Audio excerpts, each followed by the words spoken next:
Bienvenue sur notre foire aux questions. Aujourd'hui, nous allons parler des véhicules self-contained ou autonomes.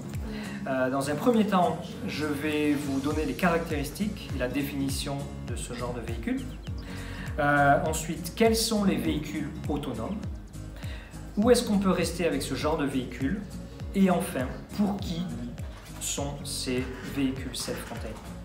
Donc dans un premier temps, la définition, les caractéristiques. Donc c'est assez simple, il faut une toilette chimique, ou une toilette en général, une citerne d'eau fraîche, une citerne d'eau usée et une poubelle que l'on peut fermer. Il faut que les citernes d'eau puissent durer jusqu'à 3 jours. Ensuite, quels sont les véhicules autonomes? Donc tous les camping-cars, sans exception, sont self-contained.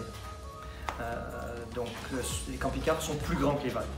Ensuite, tous les vannes ne sont pas autonomes. Certains le sont, donc les vannes self-contained, et ceux qui ne sont pas self-contained. À noter qu'il y a une différence de prix entre les deux. Donc au moment du choix, vérifiez bien en fonction de ce que vous souhaitez faire, si vous voulez faire du camping sauvage ou non, être proche de la nature ou si vous pensez rester en camping plus souvent, il faut bien préciser le choix de votre véhicule.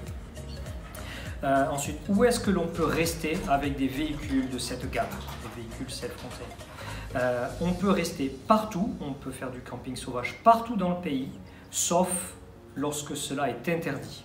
Interdit par des arrêts municipaux ou lorsqu'il y a des panneaux. Donc il faut bien regarder lorsque vous vous garez pour passer votre nuit, s'il y a des panneaux avant, là où vous vous garez, après, certains peuvent être cachés par des arbres. Ils ne sont pas forcément super faciles à voir, surtout à la tombée de la nuit. Donc regardez bien, demandez à droite à gauche s'il y a des gens, si c'est possible faire du camping sauvage où vous êtes, parce que sinon vous prendrez une amende de 300 $ si vous êtes sur une zone où vous ne pouvez pas rester. Maintenant, pour qui sont ces véhicules? Donc les camping-cars sont self-contained tous, donc il n'y a pas vraiment de questions là-dessus. C'est surtout pour les vannes. Donc si vous pensez que vous allez rester en camping la majorité de votre temps, ce n'est pas la peine de prendre un van autonome. En revanche, pour ceux qui sont plus routards ou qui veulent rester dans la nature, qui veulent rester dans les parcs nationaux, parcs régionaux, il serait important d'avoir un véhicule autonome.